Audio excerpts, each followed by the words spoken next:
Ilorin, and she has a postgraduate diploma. She has a postgraduate diploma in guidance and counseling. She's also an associate family life practitioner from the prestigious Institute of Family System Engineering, FSC. This certification has equipped her with the technical knowledge of resolving marital and relationship issues. It has equipped her to be able to handle it. When somebody has DA, to naturally, work with marriage people, and now she has to further, go to school, certify herself to put that in place. Like it's a top up, like it's top notch, excellent for me. And she's zealous about family. She has equipped herself with this technical know-how in resolving marital and relationship challenges. She's zealous about family unit, and she believes in wholesomeness of any individual. She believes in the holisticness of any individual, and this is largely dependent in family. She believes if you're an individual, you are from a family, and you are meant to be whole, and that means the family unit plays a vital role in each and everyone's life. Once we get the family right, our society will become right. That's our quote. Once the family is right, the society will be right, the world will be right. So join me with a warm welcome and a round of applause as we welcome Madam AYOBAMI Omoniwa. Come on, everybody. You're welcome. Good evening, everyone. Thank you, Deborah Anedo, my colleague and sister. Thank you for the warm welcome. Good evening, everyone. Thank you for joining in. It's good to have you on this call. So yesterday we started the webinar by shedding more light on humanity. The session was handled by my sister and colleague, Deborah, and she did justice. She laid a very good foundation. But today we're going into another topic. Now, I remember that she had ended our session yesterday with the question on a particular lady wanting to get married, and the person got a contract from the US government and will be paid her $500,000 and some other allowances, but the fiancé had insisted that she shouldn't take the job, and today we are saying that question. So if you were the relative, what would you advise that she do? So basically today we're going to have answers to that question and so many more other questions relating to our culture and expectations. And I'm just hoping that we'll get the best of this session. I'm just hoping that you give us your ears, your time, and then you get the best of this session. Okay, so our topic today is culture and redefinition. Culture and redefinition. Our next slide, culture and redefinition. So we're going to be looking at what our culture is. We're going to be looking at the objective. We're going to be looking at how it does affect relationships. Your relationship with your friends, your colleagues, your neighbors, your spouse.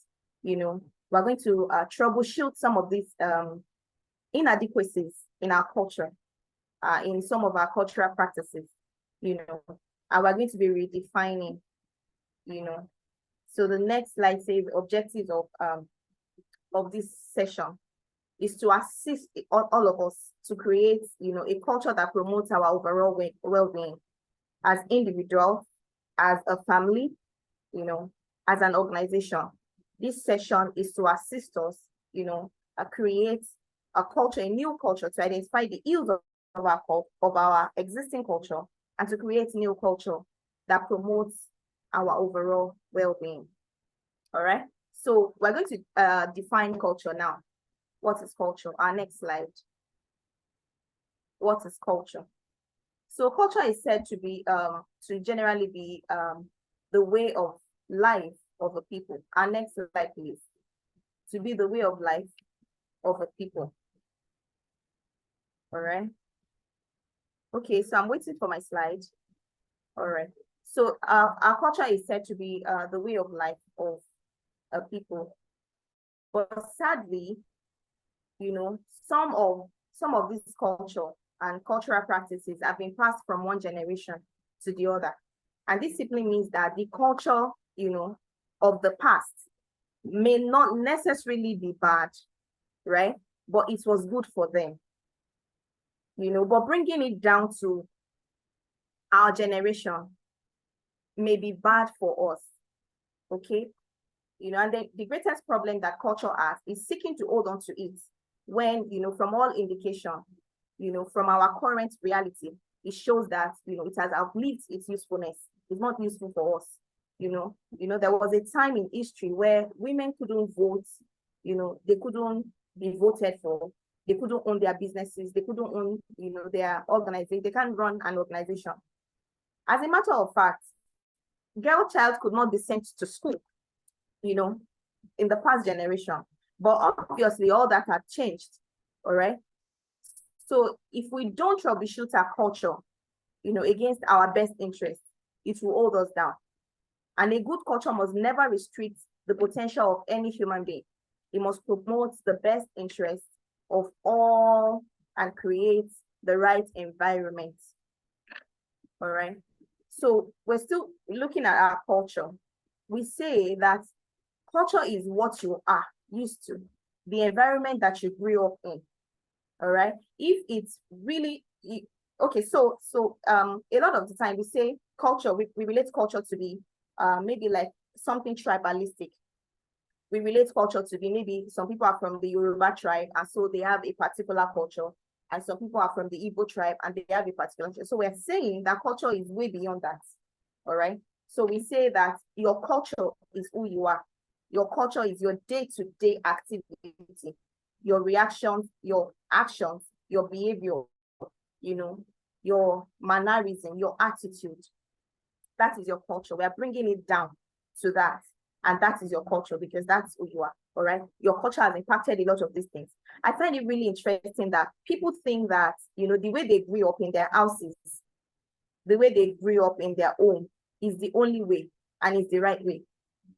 And, you know, this gets worse when the entire country thinks, you know, the way Nigerians are. And so any other culture outside our own, any other people, you know, the way of life of other people outside of the way we do things can be wrong. All right. And so a lot of the time, cultural differences also is very difficult on couples. So we're saying, aside cultural differences affecting our relations with our colleagues, our friends, is also heavy on couples. Because the things that we take for granted are really serious to other people because of the way they were brought up. All right. It's usually results in arguments, misunderstanding, and all of that. And so we need to really look into these cultural differences and redefine our culture so that we have, you know, an inclusive environment where everyone is considered, everyone, you know, is included, everyone benefits from it for the to promote the well-being of everyone, you know. So we say our culture influences, you know, and drives our belief. And then, you know, belief in this context is not talking about your faith. It's not talking about whether or not you're a Christian or you're a Muslim or a traditional worshiper. No, belief in this context means your ideology, you know, your opinion on matters, your perspective. All right. So that's what we are looking to address. All right. Your values, you know, the things that are in your communication skills, you know, and most of the times, so those are your beliefs, you know, how you think the other people should act, how you think they should behave, you know, the things you expect from them because of the way you were brought up or you were raised, you know, that's what we mean by belief. For instance, you know, a woman who grew up, you know, seeing her dad as the breadwinner, naturally believes that that is the way it should be. A man who also grows up, seeing the dad correcting the mother by way of beating her, also believes that that is the way it should be. All right. So I mean, you will sound strange if you are trying to correct such a person and say, no, you don't do it like that. It would be like, oh, what do you mean? That's how I grew up, because that's all he knew right from childhood. That's the culture of his own. That is the culture of his own. All right. So we're saying that, a man who grows up seeing his dad correcting his by way of beating would think that that's how it should be done. And then the cycle will continue until there's a re-engineering of the child in you, until somebody addresses the way you were brought up, those things you saw when you were growing up, those things that you've been told by your parents, by your guardian, even by the environment where you grew up, until somebody addresses and re-engineer you, it will continue like that, right? So now culture doesn't necessarily have to be tribalistic. I'm going to explain what I mean by that. So have you heard parents especially say things like, oh, don't marry an Igbo man, marry a Yoruba, because the Yoruba is your tribe, is from your tribe? Is it also possible that even after marrying a Yoruba, it's still very possible that you guys fight every day, even if you are from the same tribe? So this is to buttress the point that culture might not be tribalistic. So we can have a Yoruba man and a Yoruba woman come together in marriage and still have issues. Why? Because the culture of each of their homes may be different. So we are saying that the culture is the way of life of the people, as literal as even the family units. All right. So if we're able to get this clearly, we'll be able to tackle especially the issues. So it's not really about, oh, marry the Igbo, marry the Yoruba, marry the, because it's from your tribe, and so it will understand your way. That might not be true. Yeah, especially because they are raised in different families. So we're addressing the culture of your own, the culture of, of of the family where you were raised. That becomes your culture, because that's, all the behavior, all actions, reactions, attitude, mannerism, everything about you comes from them. All right. And that becomes your way of life. All right. So another instance is an example of two children whose father are from the same tribe. Let me make the illustration of, yes, maybe an Igbo family of two different families now, and they have two girls. Let's say Nkechi and Onyeka. Yeah. So, and maybe on a Wednesday, they were to go to school for the sports day, but their father slept off. All right. And it means that they had to go to school late. So yes, they went to school late. They each got to school very late. But on a Saturday, they have a family culture where people sit around, where the member of the family gather around and express, whatever had gone wrong, during the week. And Nkechi was able to tell our father, oh, Daddy, I got to school late on Wednesday and I missed out on the circle time. I think what we know as assembly, And oh, the father would have probably apologized and, make an effort to at least change it so there won't be a repeat of that incident. But Nkechi, on the other hand, will dare not express to the father how she felt about going late to school. We can see that though they are both from the same tribe, but they have different culture running in their homes. All right, they have different culture running in their homes. I hope we understand that. Yeah, so may I ask a question though? Why do you think that the culture or the idea of men marrying multiple wives, in those past generations, why do you think it was vetted? Where do you think it came up from? How do you think that came about? I need our responses, please. How do you think that came about? The culture of men marrying multiple wives. How do you think it came about? I really want to hear from us. I want to read from us. Somebody tell me, how do you think the culture, the idea of men marrying multiple, am I the only one on this call? Am I the only one on this call? How do you think that culture, that idea, No, ma, you're not the only one. how do you think that came about? The idea of men taking multiple wives. Hello. Okay, I want to read from us. Is somebody typing? Hello. Hello. Hello, please go ahead, sir. I think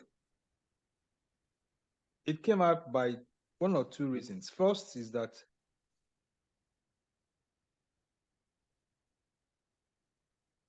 it came up by one or two reasons. They wanted some farm hands. That's one. And they also may have come up because there were more women, the men fought wars. Okay. So there were more women, much more than men were. Okay. Have been some of the reasons why. Oh, okay. Okay. Thank you. Much Thank you more. very much, sir. Thank you very much, sir. Okay, so there's no right or wrong answer. Okay, so I can read, Deborah says, having a lot of children was seen as an achievement. You have more hands to farm and rear animals. Okay. So if you have any other answer, just put it in the chat box. Yeah, so that idea. Okay, Victory is saying men marrying multiple wives, I think was because back then men was seen to be more powerful, marrying more wives. Okay, so yeah, it's a show of power. But most importantly, the occupation at the time was farming. The occupation at the time. Busola says, I think because their dads had many wives too. Oh, okay. Okay. So the occupation at the time was farming. And of course, to be able to have a large acres, to be able to work, to harvest large quantity of produce, you need more people to work on the farms. So men were allowed to take in more wives who will give birth to as many children as possible so that they can be of help on the farmland. All right. So the idea of men taking multiple wives was for productivity. Was mainly for productivity, and of course a show of power and productivity. You're increased in wealth because of the amount of farm produce that you're able to churn out because of your multitude of children. Yeah. Okay, so moving on, we're still going to touch on that, but moving on, I'm going to briefly touch on the two types of culture. Yeah, the material culture and the non-material culture. So while material culture represents the things that we can see, for instance, the mode of transportation at the time, we had camels, we had horses. Our houses were huts. The clothing they were cow skin. The utensils were clay pots, and so on and so forth. The non-material, represents the intangible things that cannot be seen, our behavioral pattern, the greetings, the code of manners, and occupation, and so on and so forth. So it is worthy to note that most of our material culture has been extinct. That really is to show us that culture should be redefined, especially to accommodate the changes that has occurred from generation to generation. That certain culture may have worked for a certain generation does not mean that it will work for another. Insisting on it might be the cause of the chaos that we experience in this generation. All right. So at the time, we have people moving from the villages to the cities with camels and with horses. I bet that the people using the horses were the rich ones, and so it will appear that if you cannot afford to buy a horse, you will have to trek. You have to trek on your legs, and so it could take like weeks before you get to the city from your villages. And I remember that my grandmother used to have like a clay pot at the corner of our room, And so when you need cold water, you just go and fetch some. You feel, I don't know, I can't remember clearly right now, but I think that it was even structured and made for that corner. Anytime you get there, you take cold water. But in this age, an average home have a fridge for that purpose. Okay. And I don't think anyone is wearing cow skin anymore. I mean, yeah, maybe our leather skirts, our leather trousers, but it's also refined. All right. So, but it is funny to say that some of this material culture has been put away, but we are holding on to the non-material.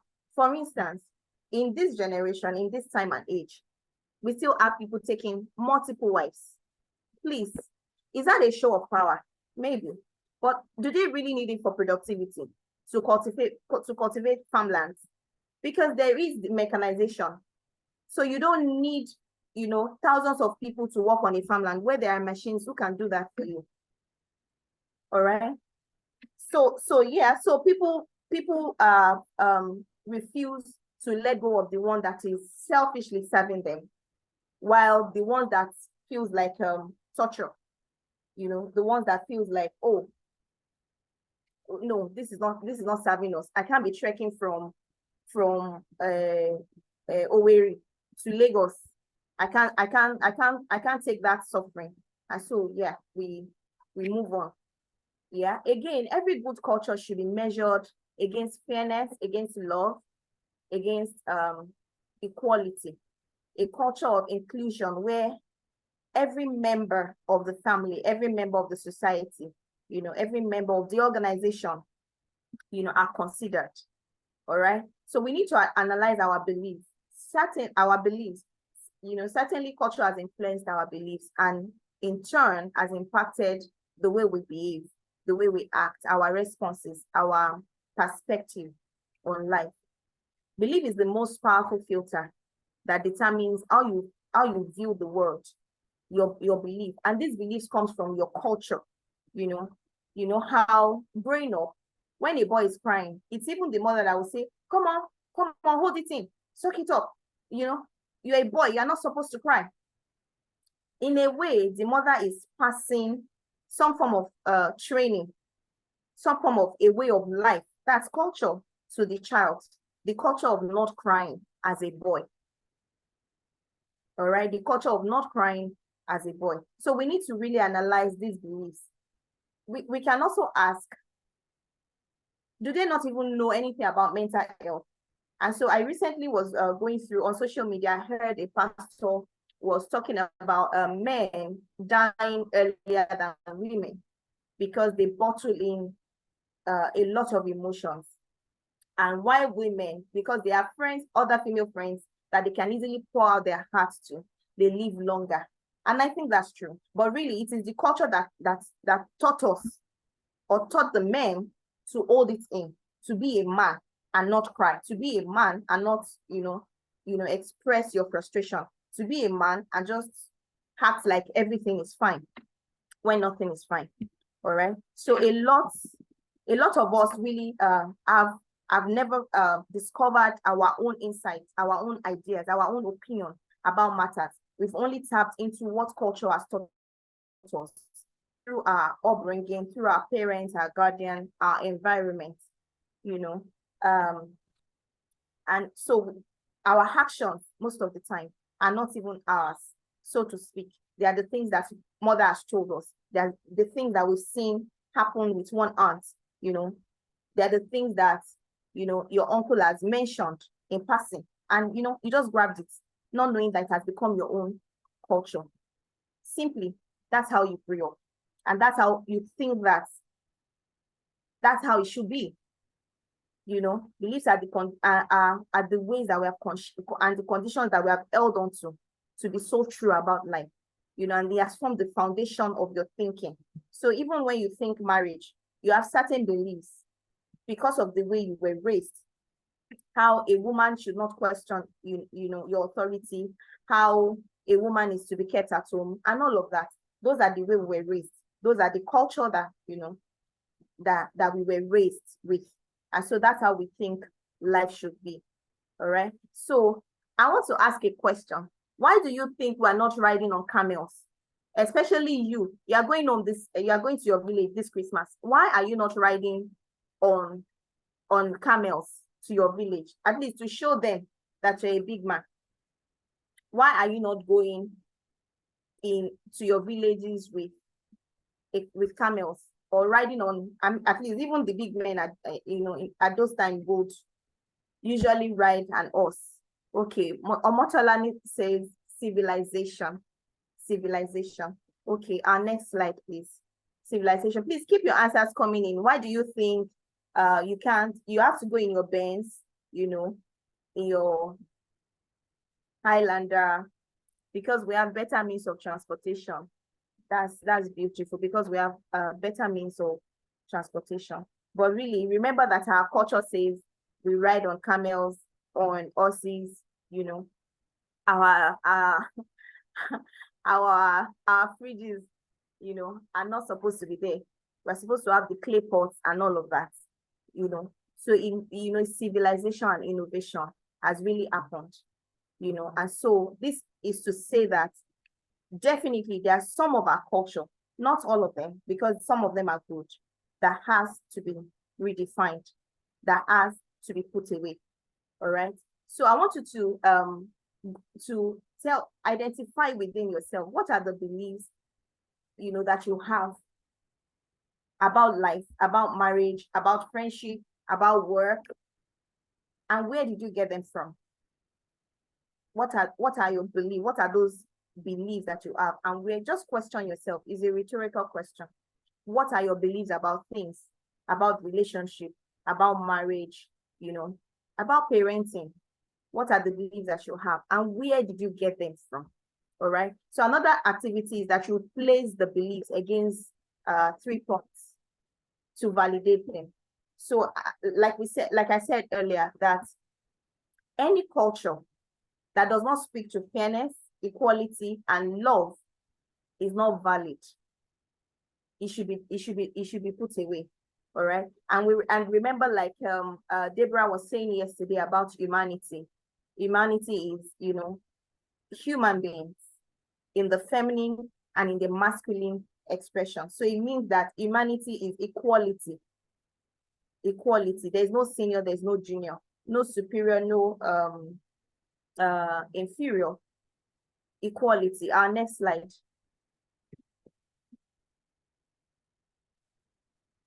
So how does culture affect relationships? Okay, so we said cultural inadequacies can greatly affect our relationship because our culture shapes our beliefs, our values, our behavior, and can lead to misunderstandings and misinterpretation and interaction with people from different cultural backgrounds. Culture relating to how individuals were raised and now socialized, how they conduct themselves and express themselves, can prove to be barrier within long-term or even short-term relationships. Cultural upbringing can be a deal breaker. It turns out this causes a lot of conflicts and arguments when this persists and resentment sets in. I'll give you an instance. I remember that while growing up, the culture in my home was that we were never allowed to play or mingle with children from the neighborhood or from the streets. It can't happen. It just really never happened. So I don't have such friends from my streets. As little children, primary school, secondary school children, it just really never happened. So, and from there, I went to the boarding school, which happened to be only girls. So by the time I got into the institution, it just became really difficult to relate with. I saw the way, I will go and hug the girl. I couldn't function in such. I was just on my own. I remember by the time we got to 400 level, I believe I'd gotten a bit better. They were talking about me right in front of me anyways. And they were the guys were saying how that even when they greet me, it's so difficult for me to respond, that I respond with my nose, and really when I got into class the first day, the first sight that I saw was a girl hugging. it was just really never. So it was a difficult phase for me to relate with my classmates because of the way I was raised. Now, in their mind, they would have had a lot of other impression. Oh, maybe the girl is proud. Oh, she's snobby. Oh, she's this. Oh, she's that. Well, not knowing that my upbringing, the culture in my home had affected me. Not they would never have known. I mean, it was, and their own culture, their own way of hugging a guy or hugging a girl was weird to me. And I told myself, oh, this can't happen to me. I can't be a part of this. Yeah. And after some time, I just realized, oh, they were really not doing anything wrong. I mean, that was way into the program, maybe almost 300 level or 400 level before I could. So I can just imagine how that affected me. Yeah. So culture can foster behaviors that are immature. And that goes against who we truly are. Because looking at me now, I'm not a snob, but I grew up with a culture that can suggest to anyone that I am. But that wasn't me. I mean, I would love to play with the girls and children on my street, but the instruction was that I was never allowed to do that. All right. So how do you think you were raised? That's why I said earlier that most of the things we do are really not our opinion. They were the things that were told to us. They were the instructions that we received. They were the ways that we're told that things should be. And then we just continued like that, even into marriage, unfortunately, and that's causing a lot of chaos in each of our lives. Yeah. So we're saying that some of those cultures, we have to identify them to be able to redefine. You have to identify some of the beliefs, some of the ways by which you have lived, some of the way you were raised from your family of birth, from maybe guardian, parents, whoever, that are, not empowering. And then we have to redefine them. All right.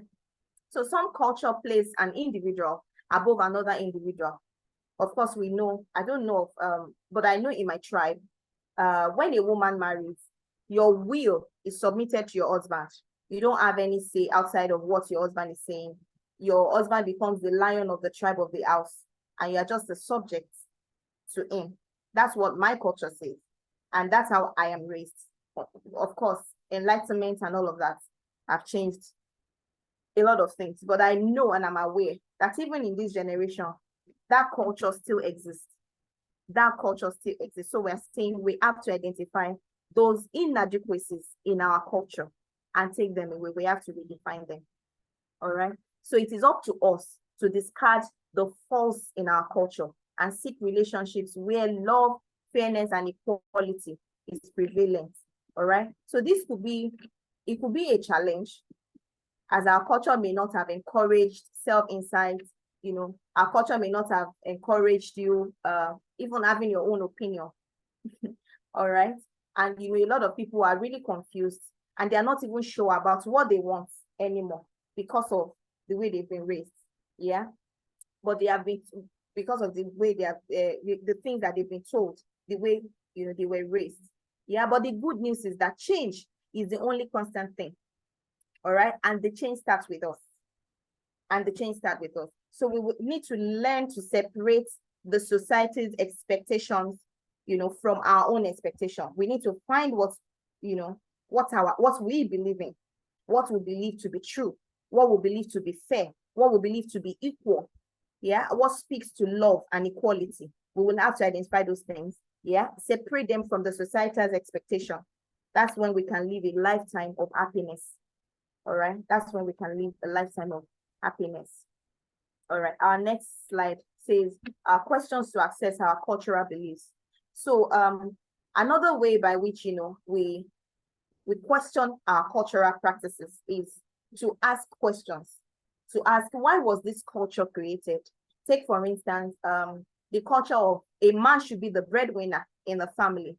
We need to ask, why was this culture created? Why was it created? What was the state of mind of the person who created it? What was the exposure of that person? What exactly is the motive of that idea? what was behind that idea that a man must, be the breadwinner? And then does the culture promote the best interest of everyone and and encourages the full manifestation of everyone's potential? Yeah, so if we're saying a man must be the breadwinner, so it means whether or not he has the means, he must be the breadwinner. Does that culture even serve the interest of that man? Even if it means killing himself, he must be the breadwinner. All right. So does that culture speak to love? So we must be able to question these things. Next slide. Okay, so yeah, so now it's time to troubleshoot some of these inadequacies in our culture.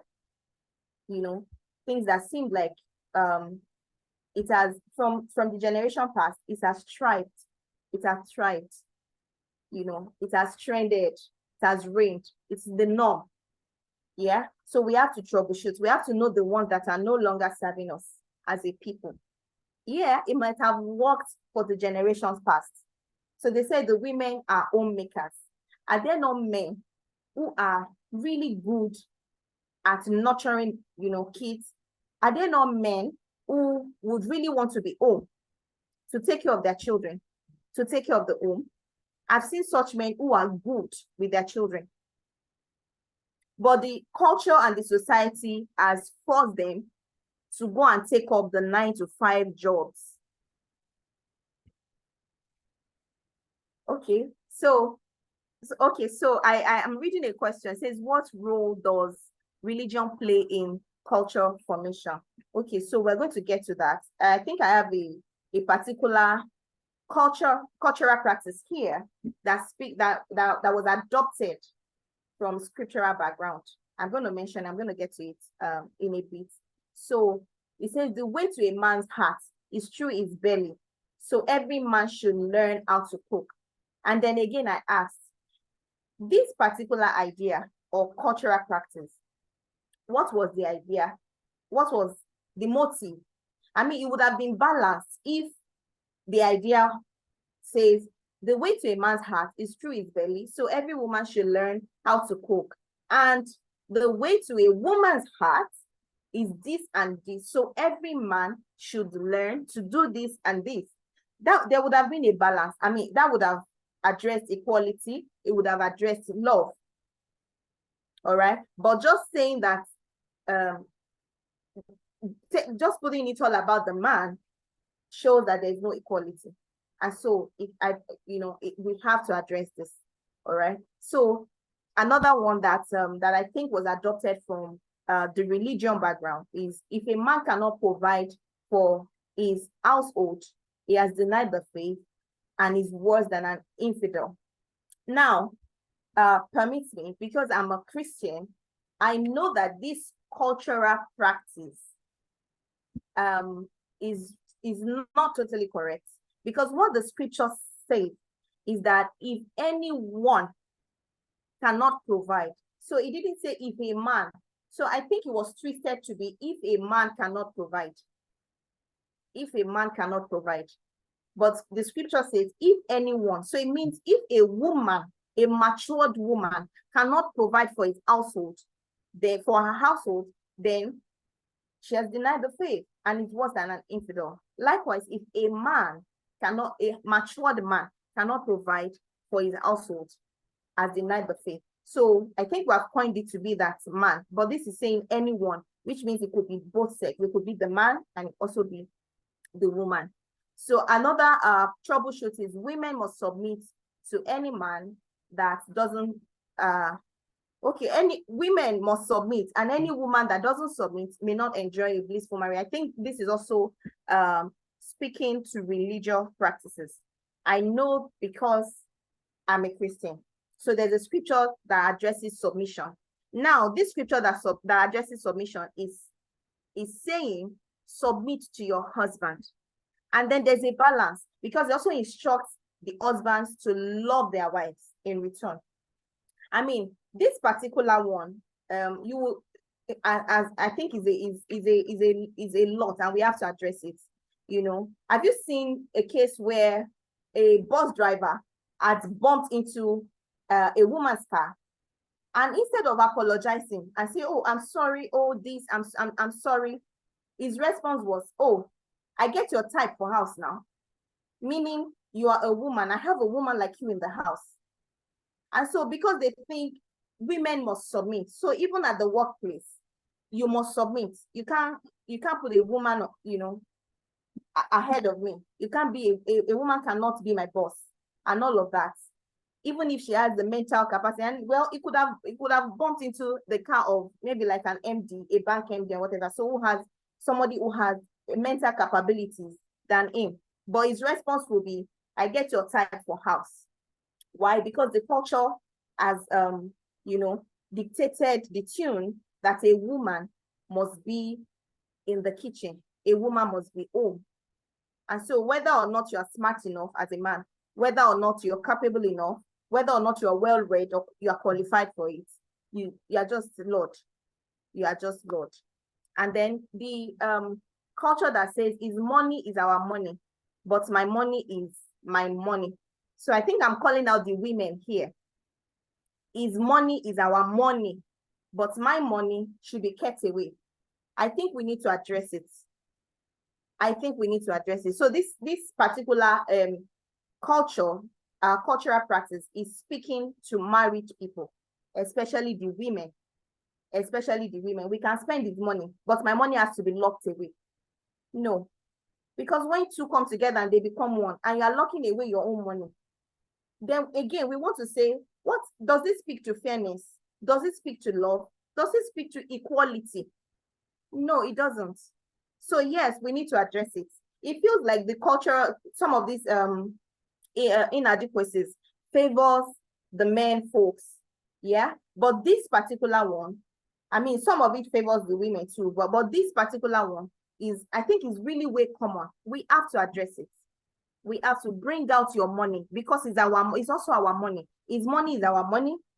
Your money is our money, and that speaks to equality. Equality. All right.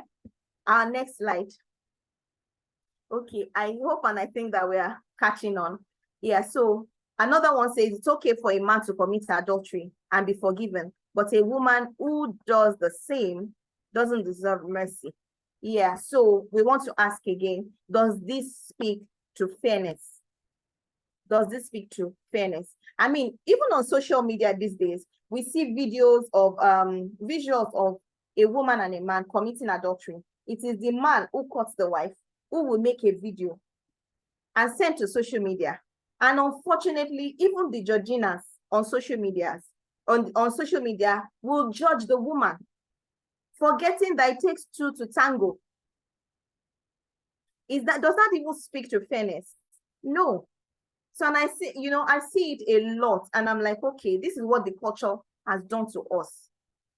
As educated as we are, unfortunately, most of us are educated. We are supposed to be enlightened. It takes two to tango, but no, because the culture says a man can, of course, get away with it. So it is the woman that is butchered. We have to address these things. Yeah. So another one says you must never allow a third party in your marriage because marriage is between you, your wife, and God. I think this is extremely funny. Yeah, and I think that cultural practices like this is the reason we are here. Is the reason we have, a lot of broken homes.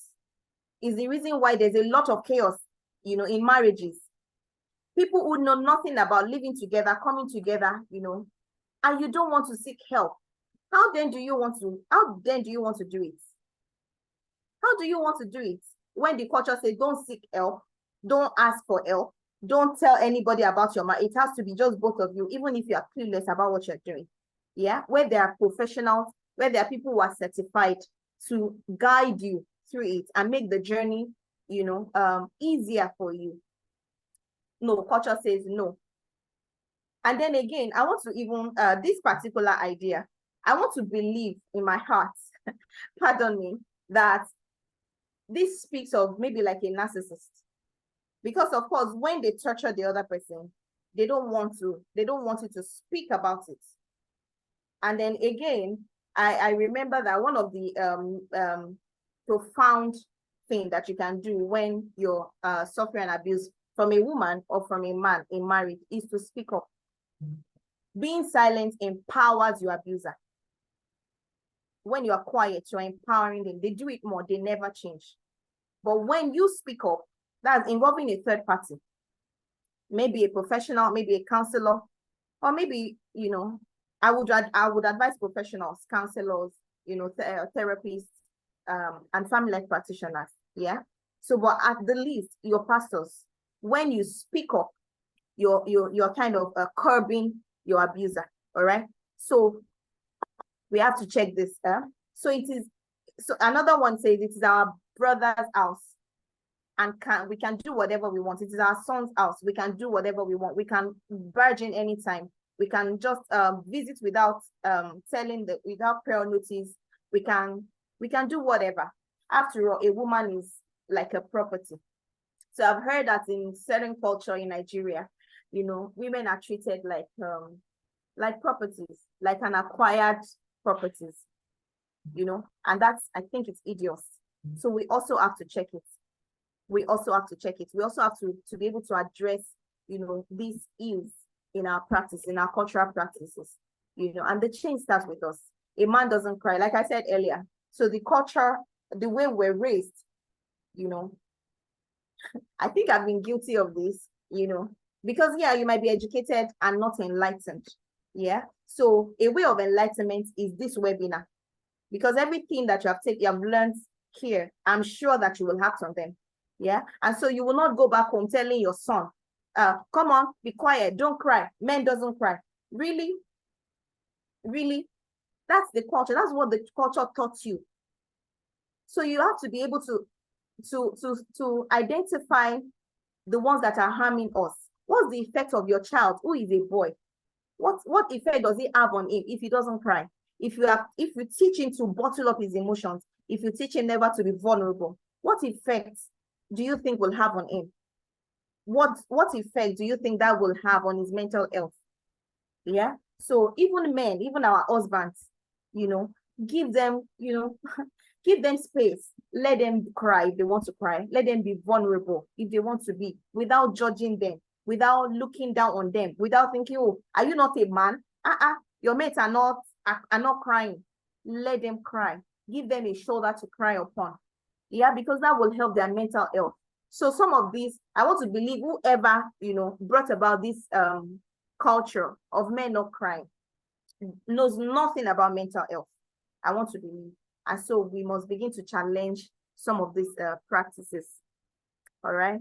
So again, another troubleshoot is the bride price. Now, I know that some culture in Nigeria, the bride price seems to be like a poverty alleviation program, because that's when they will remember that they have sent this girl to school. She has a master's degree.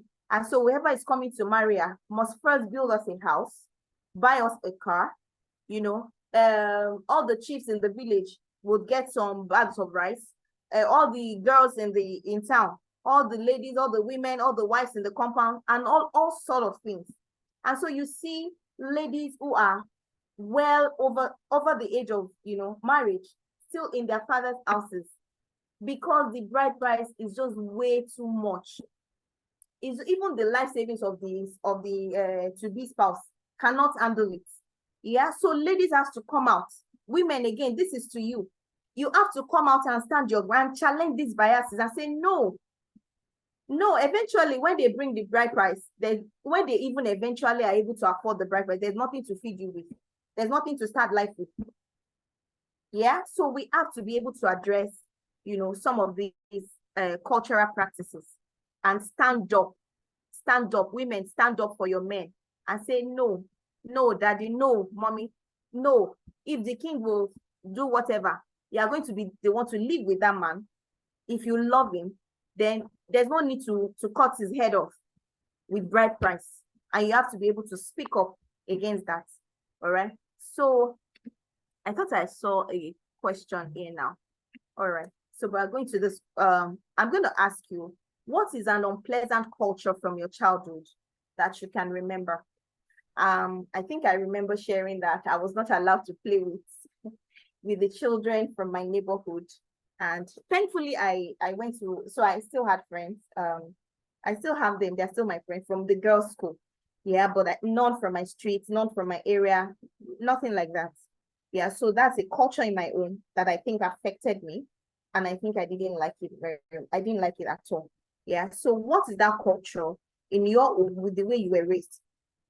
You know, for instance, in some homes, their dad never took them to barb their hair. It is the culture that it is the woman that does everything.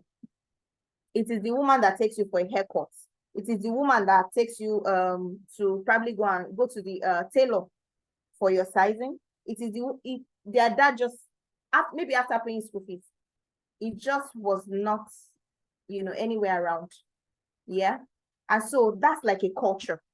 So if such a woman or such a boy grows up and comes together with a girl whose parents were available, whose culture was, attention and all of that, and even if they are from the same tribe, Igbo, there will be clashes because of the culture of individual homes. There will be clashes. So I hope we are still on this call with me. I want you to think of the unpleasant culture of your family growing up. That particular culture in your family that you think, might have affected you, or that you didn't like, or maybe right now you don't even know how it has affected you yet, but you didn't like it very much. But you didn't like it, at all. Can you chat me? Can I read from you? What's cultural practices from the home where you grew up? Some cultural practices are formed by the way genders are wired. I quite agree. Okay. Some cultural practices are formed by the way men are wired. Okay, can you shed more light on that? I quite agree. Like the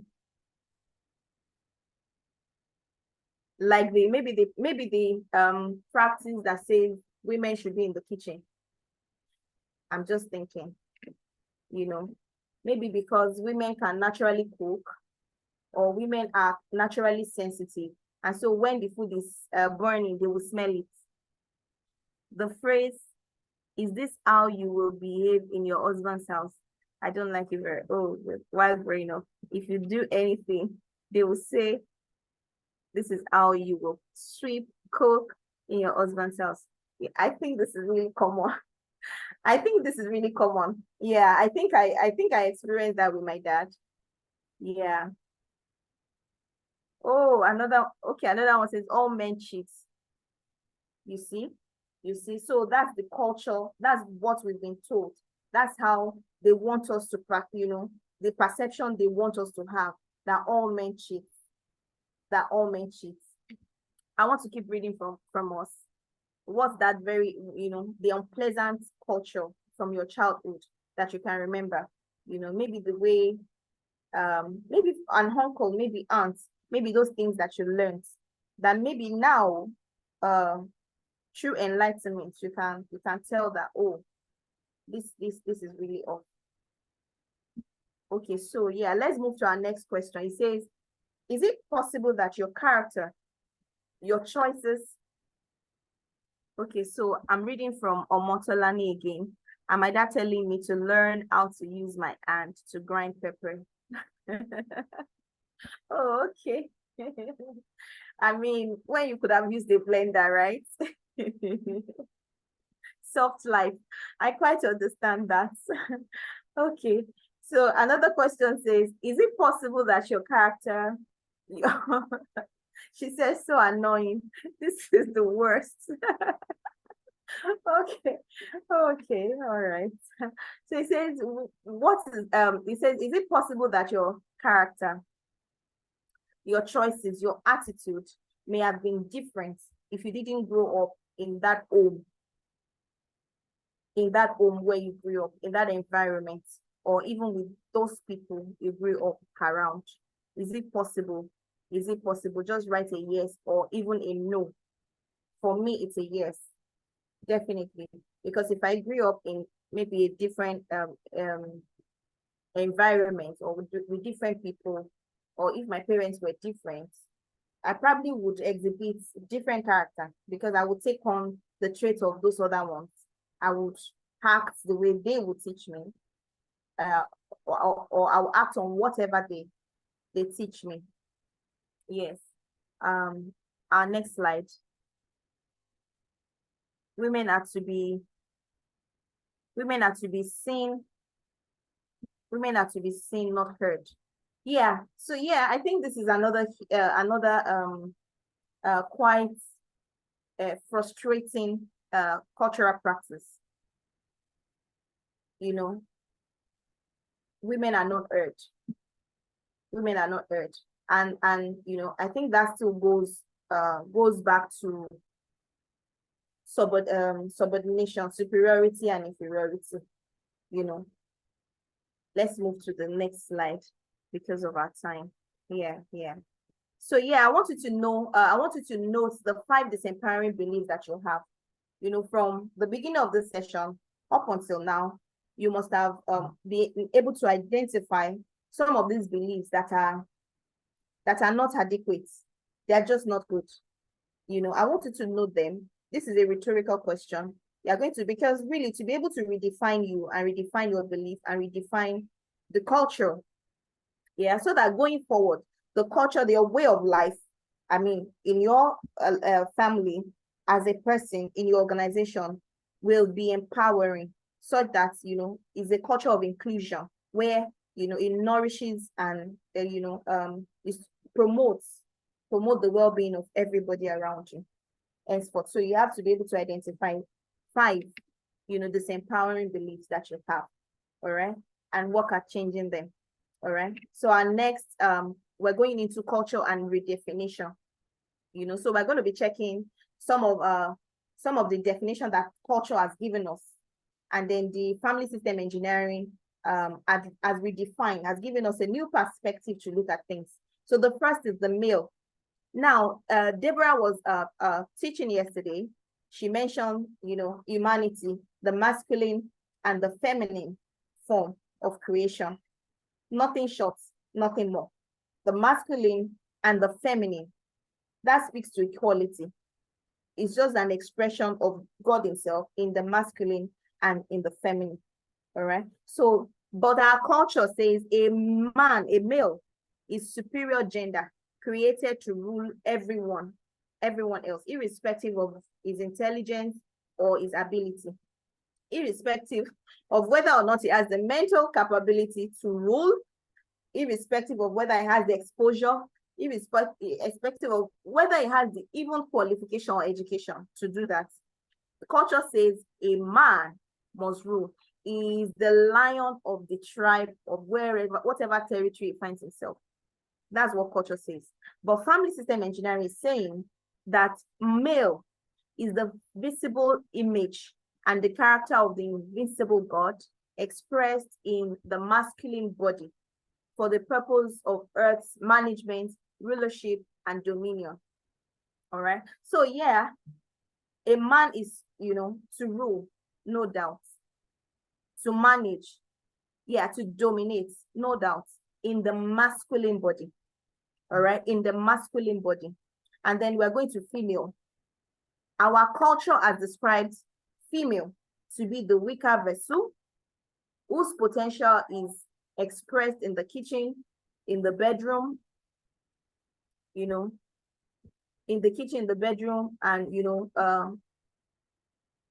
they are the driver, the true motherhood, and all of that. They are the weaker species. You know, they are the multi-purpose species.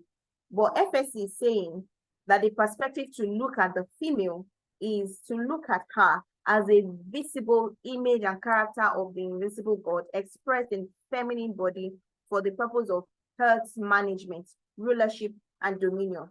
Remember, a male is also for the purpose of earth's management, rulership, and dominion.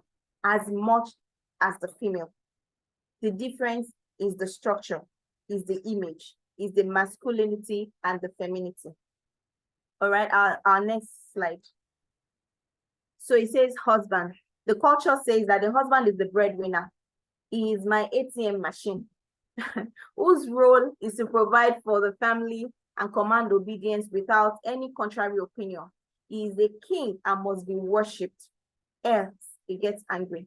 The king must be obeyed. Is Lord over all. That's what the culture says. But FS is saying that a gardener, he cubed with the power to transform a bush into a garden, or even a garden into a paradise, by deploying his grooming and managerial ability to nurture every raw material into finished products and create an ideal environment where everyone's potential finds full expression. So he says, you as a husband must be able to groom your wife, not subdue her, such that you must be able to manage every potential in her so that it finds expression, into finished products. And that's when you can now say, I'm husband, the husband man. All right. So that's the way to look at, that's the new perspective to look at it.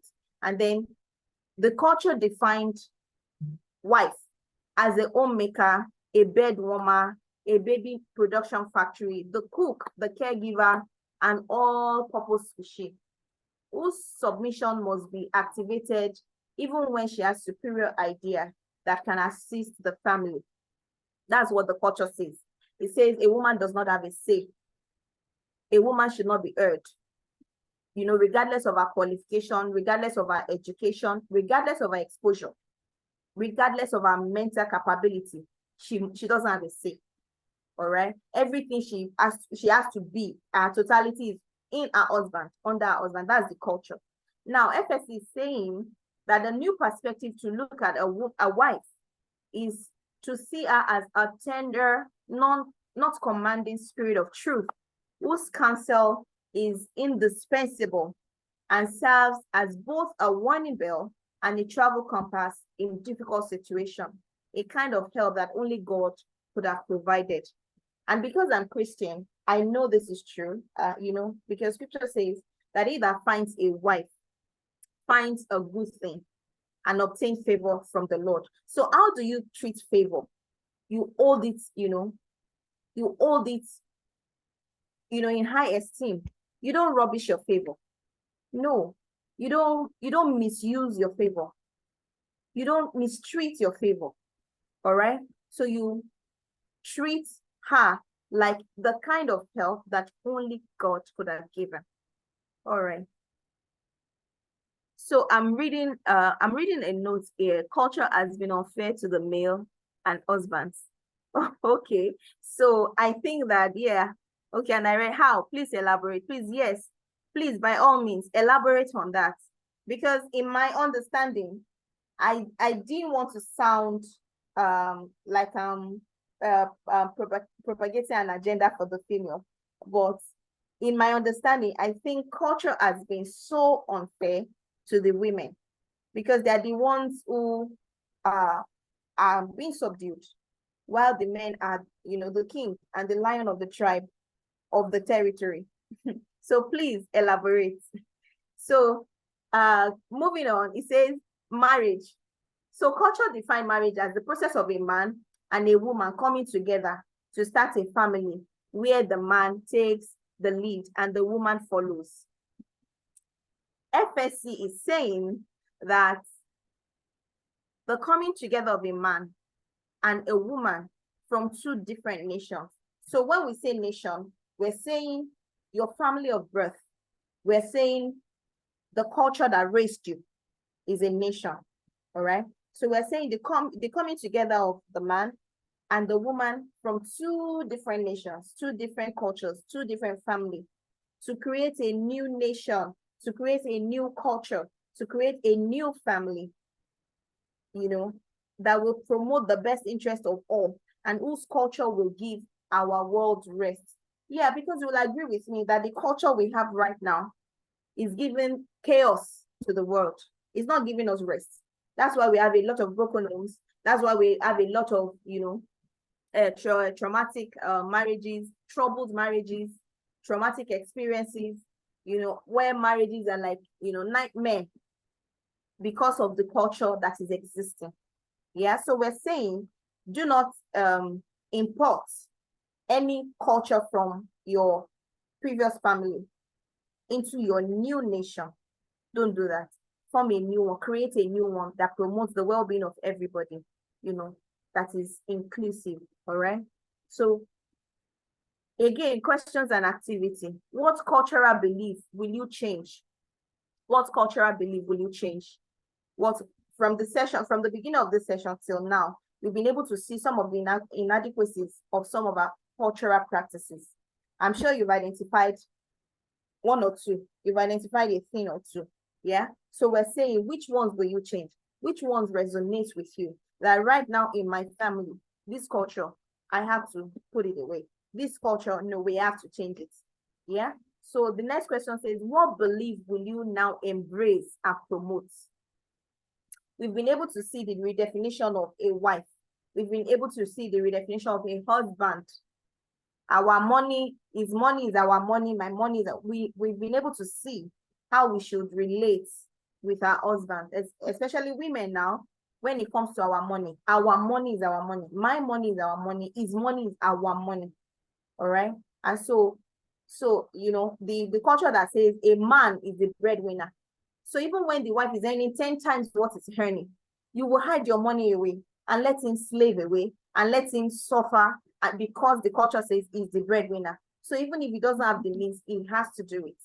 Now we know better, right? So this question is saying, what belief will you embrace and promote? All right. So the next one says, can you visualize the results that can happen if you embrace a new culture that promotes the best interest of everyone in your family? Can you just imagine, what will happen?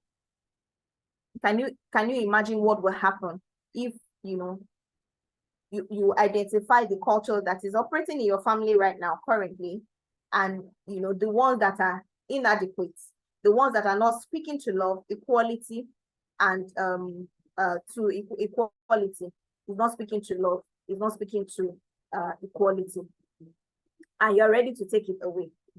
And you're ready to make do with, the ones that will promote the well-being of everybody, where everybody's potential will find expression, everybody's potential will manifest. Can you visualize such a future? Can you visualize such a family?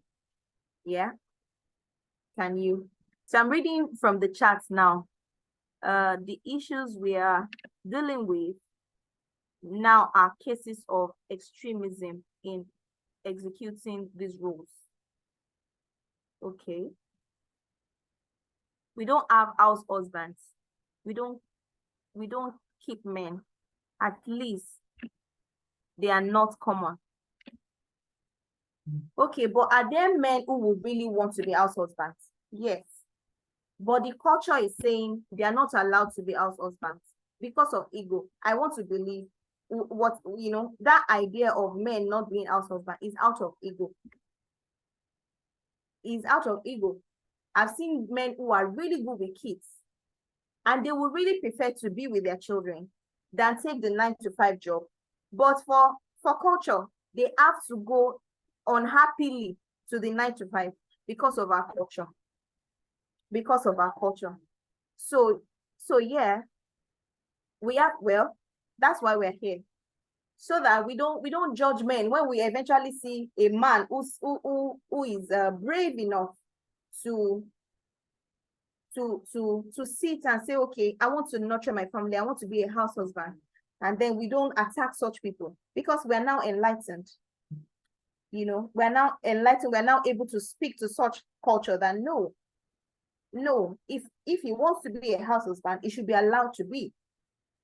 And the women would not let them be out.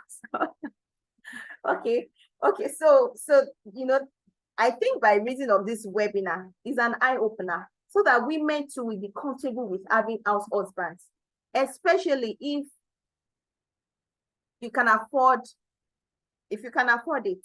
If the wife is doing well and you can afford that your husband be house husband, and your mentality from his money is our money and my money is my money, if that changes, then you should be able to still accommodate a man who wants to be house husband. I think that's the purpose of this webinar, so that we get enlightened. And you are on this call, you can also, enlighten your friends, your community, your small community, so that we think differently. Yeah, the only constant thing is change, and that change starts from us. And that change starts from us. And so we have to attack, address, and redefine this culture that says our men cannot cry, that says our men cannot be house husband. Culture in some ways, I'm reading from the chat, culture in some ways protects women. When you carry your bag and go to a man's house who isn't your husband, and you're moving together, and let's see how it goes, then you end up with a child, and the man says he isn't doing again. Okay, especially with the Naira government, with fuel at 750 per liter. Okay. Okay, so I'm still reading from the chat. I'm kind of just interested. Please go ahead. You can put your comments in the chat. You can put your comments in the chat. Remember, we are addressing biases as concerning the cultural practices that are affecting us as a people. Cultural practices that are affecting us as a people. We are redefining them. We are redefining them, and the change starts with us. Yeah. So I'm still reading from the chat. So women are encouraged to speak up where your own husband to be is asked to bring right prices that are just abnormal, that are just like poverty alleviation program. Stand up and speak up. When you say no, other people will learn to say no. Yeah. When someone stands up and say no to this, other people will learn to say no. And if you read stories on social media where you see that the cultural practice there is no, you lend your voice and say no. It might have helped the people of older generation, but in this generation, it's not serving us. If it's not serving us, then it's not serving us. We have to put them away. If it's not serving us, we have to put them away.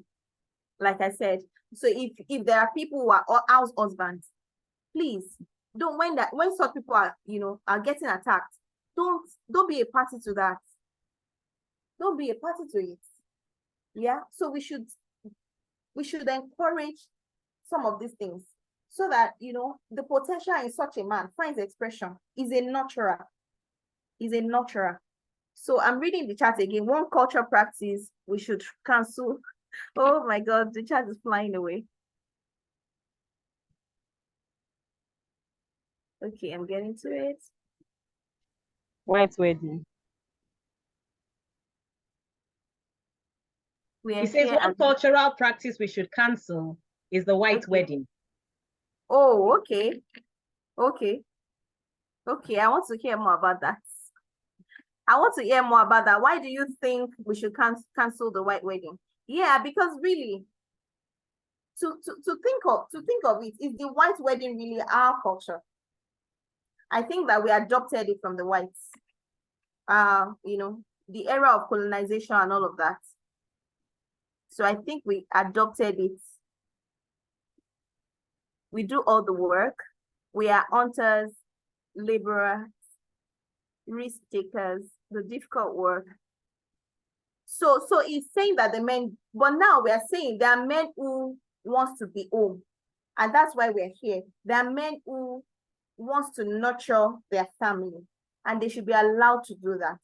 Yes, the culture is I think the cultural practice is hard on men in that regard, saying that they are the breadwinner. So it means that they have to go and slave away, instead of saying both can come together and put head together and be breadwinners. Yes, you as a woman can be a breadwinner. A man can also be a breadwinner. Imagine if you're coming together to be breadwinners. Yeah, rather than putting the load on one person. Yeah, I think that's why we're here, to address the inadequacies of such culture. Yes, of such culture. But it's not to say that the culture favors men than women. So I will still say that the current culture favors men, yes, than women. Yeah, even though they are made to work, they are made to be the breadwinner, they are made to be, but they are still king. They are enjoying the kingship. All right. On a lighter note, though, so culture did not create gender roles, ma. God did. Okay. The issue we are dealing with now are cases of extremism in executing these rules. Okay, so God asked the woman to submit. I want to believe by gender roles. You're probably talking of submission, or I don't know. I don't quite understand that.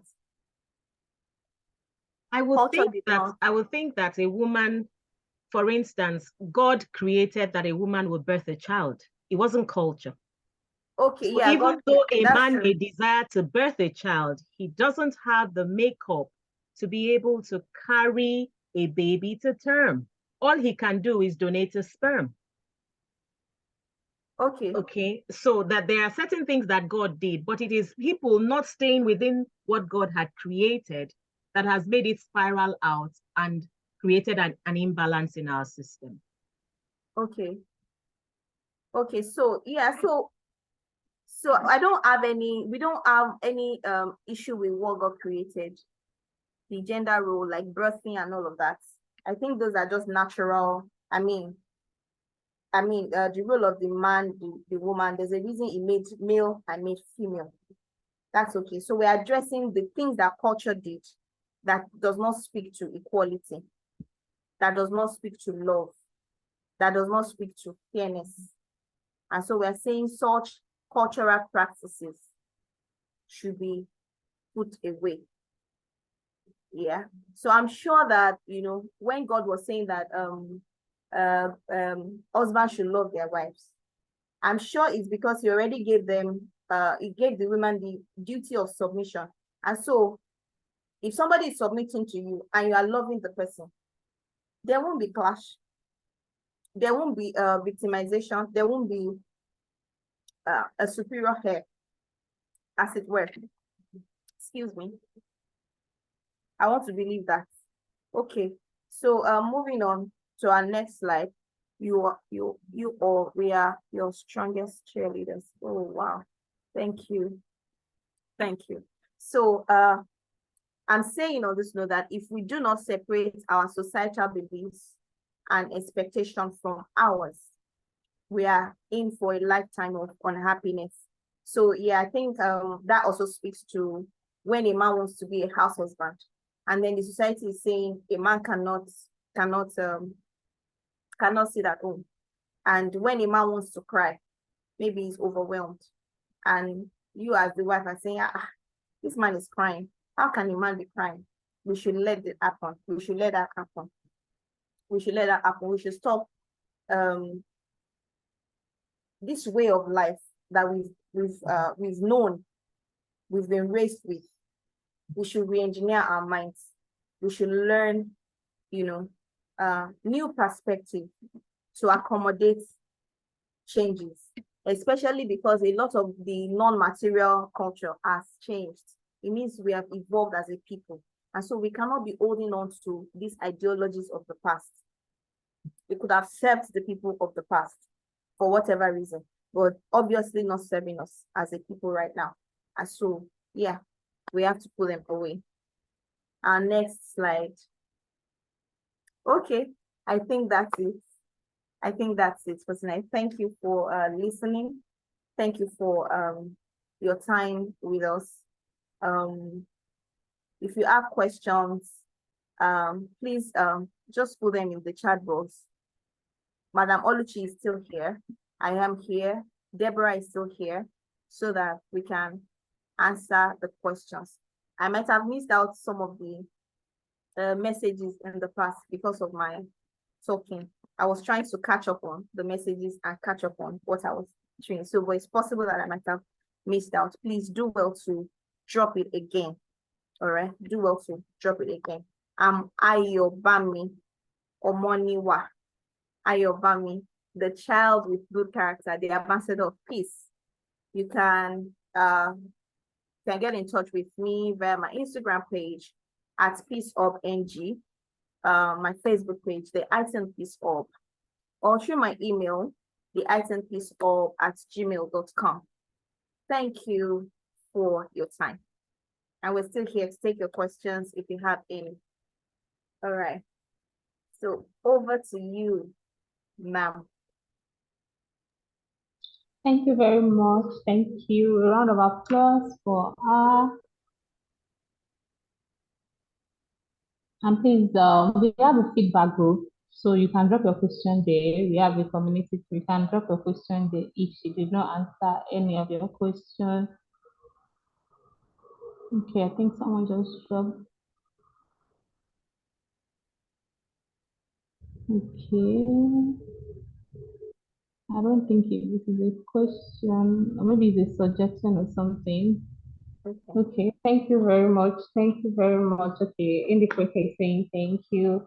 Thank you. I hope you've learned value today. I hope you've gotten value today.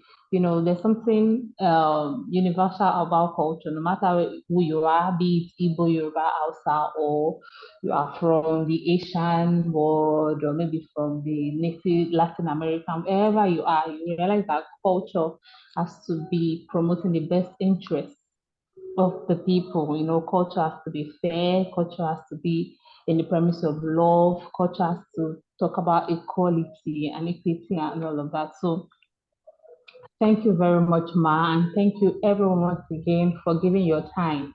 So this is free, it's a free webinar, but you paid with something, you paid with your attention. So thank you for being here.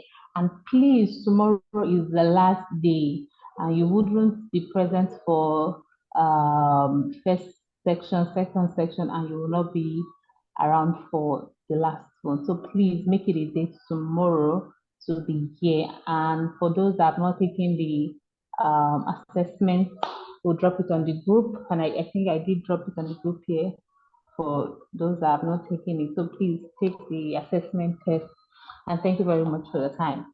Okay, bye for now. Good night, everyone. Bye. Have a nice evening.